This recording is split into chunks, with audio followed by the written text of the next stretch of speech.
Welcome to the Kawartha Small Business Podcast, where we believe the Kawarthas can be the most thriving region in Canada for small business.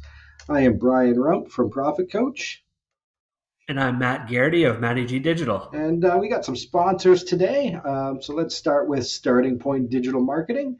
To really thrive, your business needs digital marketing.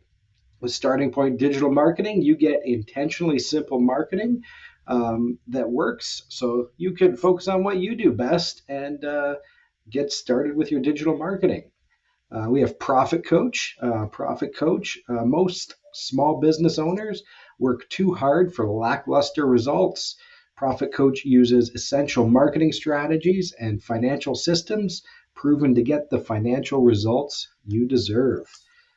All right, Matt. Today we are going to talk about rebranding. We, as a podcast, have recently went through the exercise to rebrand, so we can use that as a bit of our framework. But I thought we'd go through and talk about sort of why you might want to rebrand, when to do it, how to do it, and maybe just see where that takes us. Yeah, this is a loaded conversation. This is typically something we could talk about for hours and hours, and it would just continue to go down rabbit holes. I think we often start podcasts, or at least the last throughout the summer as we were recording some, thinking, I don't know how this is going to be 5 or 10 minutes of a conversation. This one to me is something we can continue to talk about for a very long time.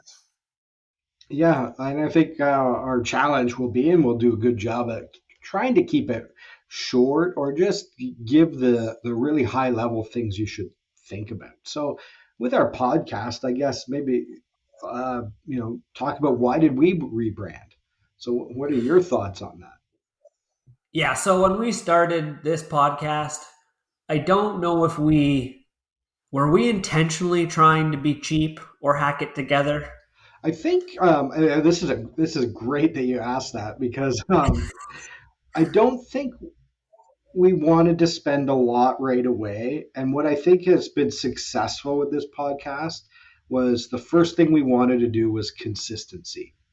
So I think with any startup, with any venture, it's really easy to get caught in the trap of getting ready for it. I've done it a lot. People will worry huge about their branding, but in some ways you don't know what that brand is yet until you try something, fail a few times, get consistent. So I think our first round was get stuff good enough and consistently find out if we actually liked doing a podcast together and could consistently create and publish episodes. And we have done that for a year now. So I think it was time to level up a little bit. Yeah, and I think I was in the same sort of mindset where I was like, is this going to work?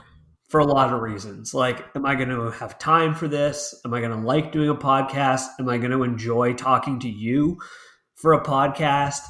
How does this work from a marketing perspective? And it was, do we really want to go and invest a lot of resources into this stuff? Because normally, I will say that I do invest a lot of resources in every project that I start on because I understand the importance of branding, logo, all that kind of stuff. So for me, this was different. Where I'm much more confident when I launch a business. I'm like, okay, I know this is going to work. I'm not going to do this for a month and then disappear. I'm going to do this for probably a number of years. I don't know if I've ever thought about that in the abstract, actually. Like, when would I ever stop doing a business if it wasn't working? But at least with the podcast, it was like, well, maybe this can easily fizzle really quickly out of the gate, and I'm happy to walk away from it, right? If I'm not investing much into this other than my own time, Yeah. which I was. But I remember I hopped on Canva and did like went through an exercise just myself, like picking out logos, and I actually was like kind of blown away by how you can get some like pretty half decent logos from Canva. Because I think a lot of us have done the Fiverr route, the cloud sourcing, whatever stuff with logos. And I'm not so sure I've ever heard a good experience from Yeah. it. So like I did something a little bit different where I just like went on Canva because I have at least a paid professional account or whatever with that, and got like a bunch of different logos. We looked at those. They all were like surprisingly good. We picked one and it was fine. And then I think the first time I realized it wasn't fine was when I was looking at hats, trying to get a hat made with the logo on it. And then the guy sent me back what it was going to look like, and the bottom text, the small business podcast part, like was illegible. Like you couldn't read it because it was so tiny. Yeah. And I was like, that's something I never would have thought about. Like if you wanted to use it on apparel or stuff like that. So then again, started thinking about like, well, how can we change that? Maybe it's about looking into actually getting proper branding. And I don't know what actually prompted us officially to do it. I think, Do you remember why? yeah. So I think again to start, and this is good for a lot of ventures. We went with the Canva. You have experience doing it. It wasn't a terrible logo. Also, we were creating a Not at the podcast. time. It looks terrible now. Yeah, When you look at the new yeah, it one that was does. professionally done, it's embarrassingly bad, Yeah, actually. It yeah. makes So, my stomach hurt when I look at it. which is, I think, actually a good sign of growth, and that businesses should have those steps. But I think it was an audio podcast. I think our social media stuff was better anyway, like some of the other stuff and consistency. And really, that I think for us and for my thinking was we tested out the podcast works. We like it. There are people who listen to it. We have a small but mighty following of listeners, and especially on social media, like our Instagram followers are real businesses, which I really like. So we see this as it's marketing for you and I both long term. It's also a way to contribute to the small business community. So we know this is a longer term project, so it was just time to level up, try to invest in a couple other things. We've started doing some joint project services together, and to meet some of our joint long term goals, it just makes sense to have a professionally done logo. So we reached out to Emma Scott, Emma Scott Design, to help us through that process.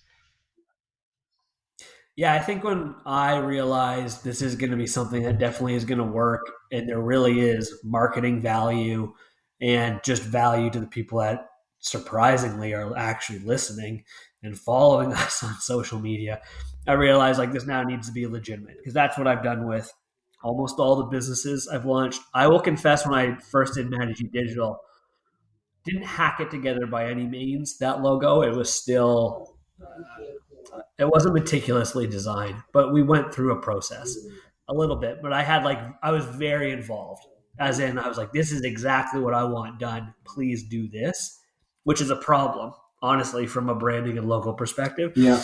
Like when you are working with a professional, you probably shouldn't be dictating what is to be done, whether that's for branding or lawn care or making pizzas or like a lawyer, whatever it is, like some sort of professional services. You shouldn't be dictating what is to be done. Like they're the professional.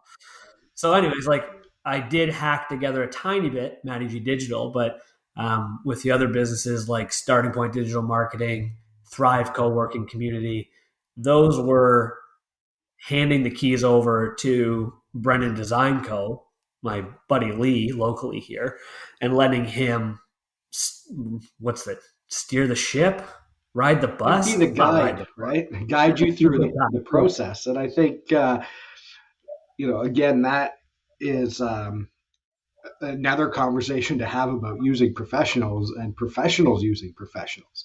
Like, you're Yeah, in marketing, you see that, but you're not the designer in the design. You might have a vision of what you want, but you do have to trust what others say versus dictating it. And I think I'm going to flag that for another episode because if you just want to hire people to do your vision, um, I guess you could do that cheaply, but that doesn't mean it's going to be good. Like, you need to find a professional that suits you. And there's all different price ranges as well. Like, you don't have to spend a crazy amount of money, yet sometimes depending on your brand and what you want to do, maybe, it's going to be more expensive, but it's making those sort of right decisions at the right time. Yeah. Emma Scott was, I don't want to use the word cheap because people don't like that, but she was extremely affordable. I was shocked. And it wasn't the reason why we worked with her because, like, I'd been following her work for a year or more. And I thought she was just a really, really, really good fit for what we were trying to achieve. And that was the second logo that I've done in a year with a new sort of venture. The first one was Starting Point. That was with Brendan Design, and I gave him a bit of a vision on that, and I was kind of hands off ish, but I still gave him a bit too much information, and he pulled off exactly what was necessary. Emma was the first time I didn't give any direction, did I? No, you didn't. I think, and this is we're telling secrets out of school. I've never even talked to Emma in person.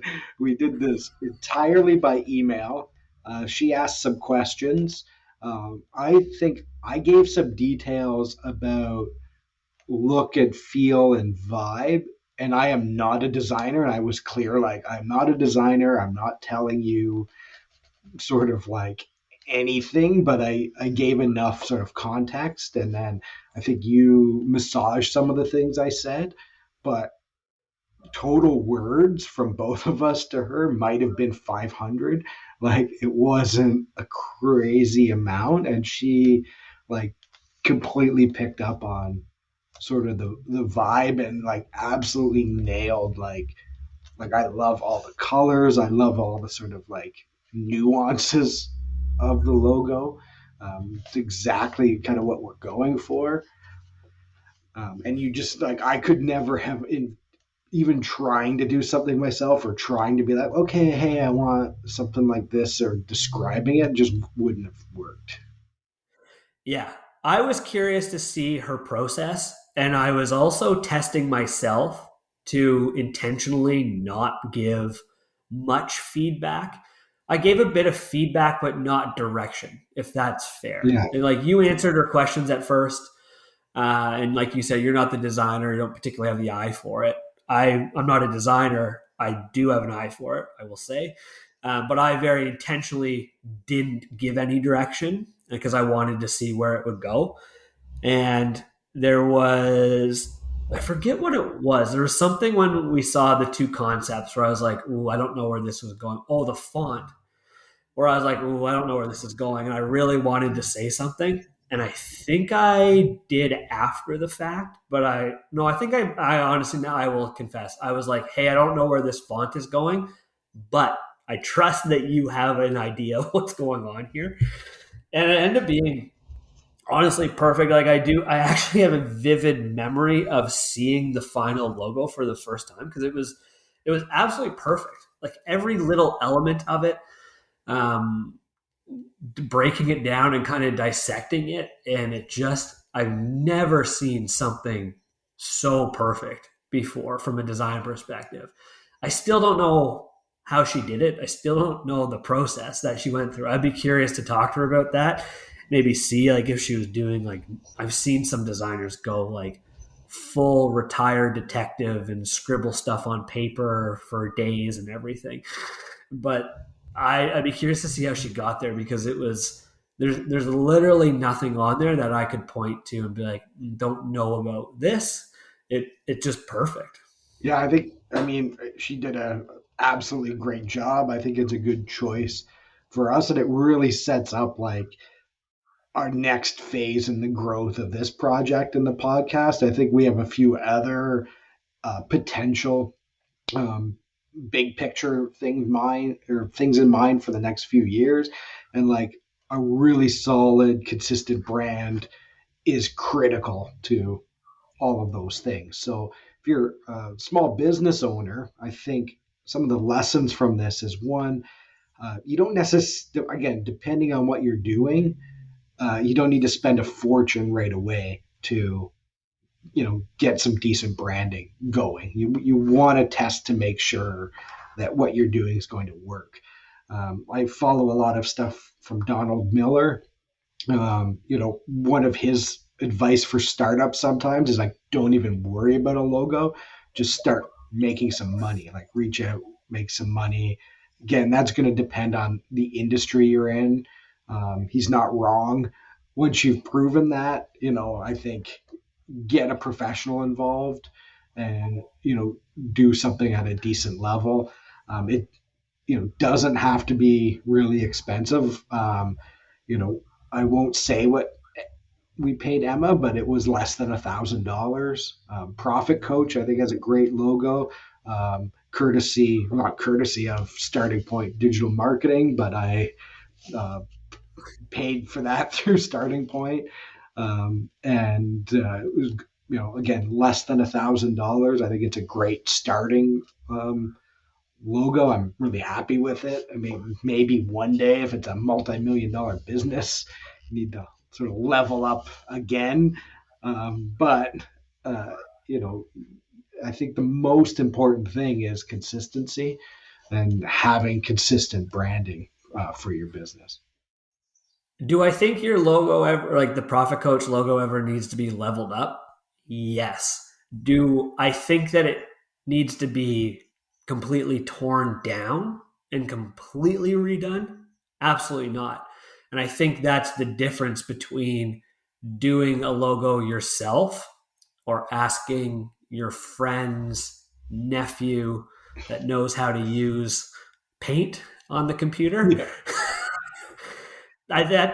I think that's the biggest difference, because if you try to hack it on your own and then okay, you got to a point where I need a better logo, I need like consistent branding, I need something that looks professional, makes me look legitimate, you're probably gonna have to start over because it probably isn't gonna work. Yeah. It probably doesn't look as good as you think it does. The Profit Coach stuff, like I can envision it already, of taking the elements of the mountain and that path and all those things. I think it can be done and I think it can be improved, but I don't think it's a complete teardown. The biggest challenge with rebranding specifically is then rolling it out. Yeah. Like we went through, how long did it take us? I think we probably only worked a month or two on it to get it all out. Oh, it was pretty And fast. it was actually relatively flawless because those things aren't easy to roll out. I don't even know if you know this. I redid my Managey Digital logo beginning of the year. I honestly don't even know how I'm going to roll it out. I don't even want to. It's going to be such a pain. Oh yeah, yeah, because you have that everywhere, right? And when you start seeing where everything is, like, and I think that's the other the when to rebrand, why it's so interesting to me for small businesses, because I get, you know when you're starting, you have no money, you can hack it together a bit or go a bit more plain. Make sure your business is going to work, because you're going to need investments for all sorts of things, right? Other types of marketing, all kinds of stuff. So I get that, logo and brand might not be top of your list, but it's going to need to get at the top of your list once you have that really good traction. And you might better do it when it's going to be easier to roll it out, and that you can, maybe you're growing and adding on other types of templates or communications or other materials. Um, but once you have all of that, so once you're established like a Matty G Digital, I don't know that you have as much different print stuff, so like business cards, pamphlets, brochures. If you are a business like that, like everything has to get redone. Um, Yeah. we could shout out Stuart Morrison Insurance has a new logo, and they. I just know this from social media. They were celebrating it with some promotions. And a business like that has multiple locations, lots of employees.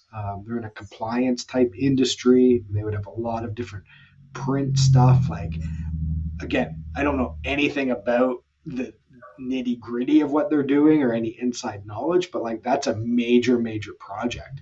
They got Oh yeah. business cards, promotional materials, they have advertisements everywhere. Like, it's a massive project. So, you know, for a business like that, they probably are on a cycle of rebranding every decade or 15 years or something like that. But, when you're small, if you're kind of hacked it together, you probably want to, do that stuff a bit earlier, rather than later. Yeah, like I'm fortunate. The only collateral that I have are business cards, and like you barely hand those out anymore. I'm going to transition over to one of those. What do you even call them? Oh, Metal yeah. business cards that you don't even hand out. Anyways, I don't. I've got a little bit of apparel. Like I own hats, and like my kids have hats, and I think my dad has a hat. That's about it. But beyond that, like I don't have a vehicle wrap, I don't have signage outside, all that kind of stuff. Like it's a pain now going through decks with proposals and monthly reports and a password protected um, credit card authorization, like all these little things that you're just like, I got to go update that, which not the end of the world. And the rebrand, like I bet you if I did it tomorrow, I think people would be alarmed how little they would notice because it's not a big one. The M and the G of Manny G Digital are different, but it's the same font otherwise. It's just the way the M and the G are. I'm like, I would never write that way. So I wanted to like have it done the way I would write it. And then digital is in a different font. That's it. Yeah. But it's such a pain. And like that's I think the biggest cost involved in all this. And I remember seeing a video years ago that I watch every once in a while and I send to people where you're like value pricing stuff. So like people that are selling logos. It's not just like the $500, the $1,000, $2,500 to do the logo. That's I'm not going to say the easy part. That's the easy part for the owner to handle. The hard part for the owner is like they've got trucks and billboards and newspaper ads and all these things. And if their logo is a slight change, like mine, most people don't notice. That's fine. They keep that brand awareness and the recognition. If it's radical and it's completely different, which I think the Stuart Morrison one is, not that the logo is radical and out there. It's a very beautiful, nicely done logo, but it's very different than their previous one.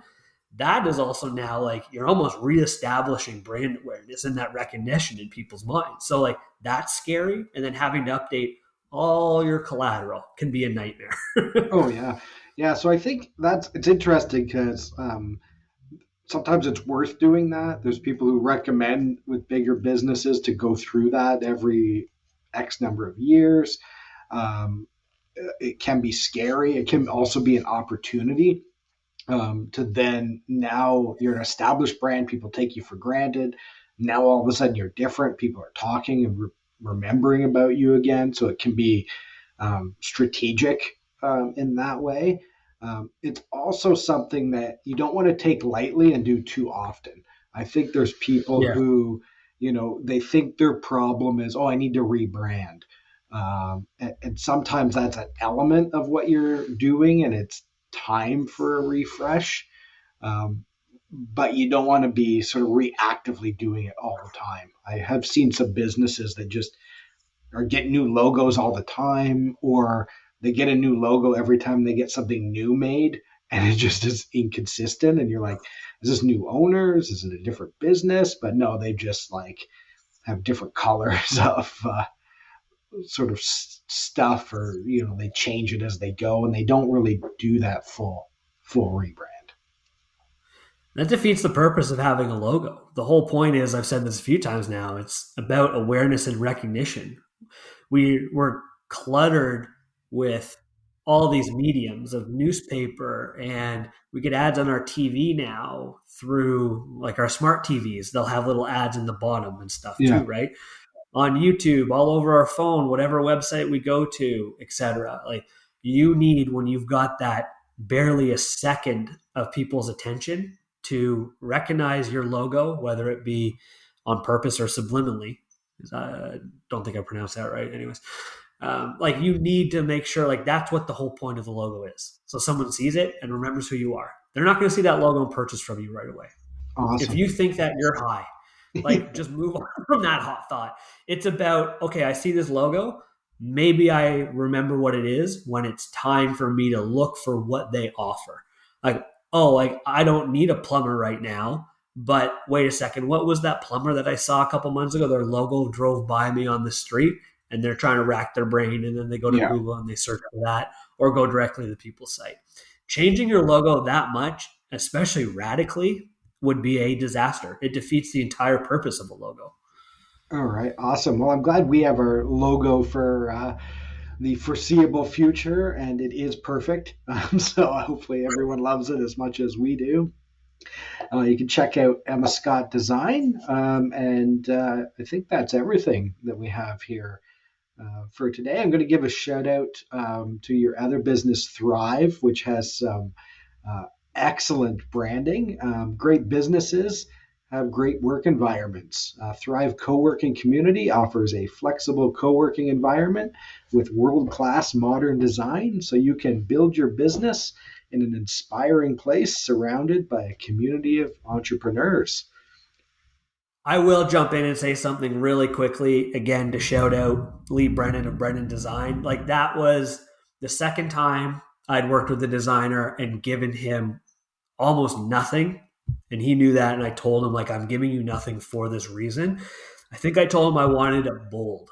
Like, this is something that's bold. We did a ton of work, you and I and other people up front, understanding like what the brand was all about, what the messaging was, what the vision was. And I handed all of that information over to him, but nothing said, look a font like this or have a color like this, etc. It was strictly, I want this to be bold. And Yeah, now go learn about what we've put together. And honestly, I think that's why it turned out it's perfect as well. I don't know if it's as obviously perfect to people when they first look at it, but there's so many tiny nuances in it when Lee presented it and you read about it. Um, so much of it is intentional with the rectangles and the thickness of the font, and there's even like the different heights of the horizontal lines have something to do with what's going on there. Anyways, it was incredible. yeah, it's awesome. All right. If you want to work with us, we can help you do this, and we want to work with you. So check out Kawartha Small Business Podcast.ca. See how we can help you start, grow, or recharge your business. Or you can send us an email to set it up at Kawartha Small Business Podcast.ca.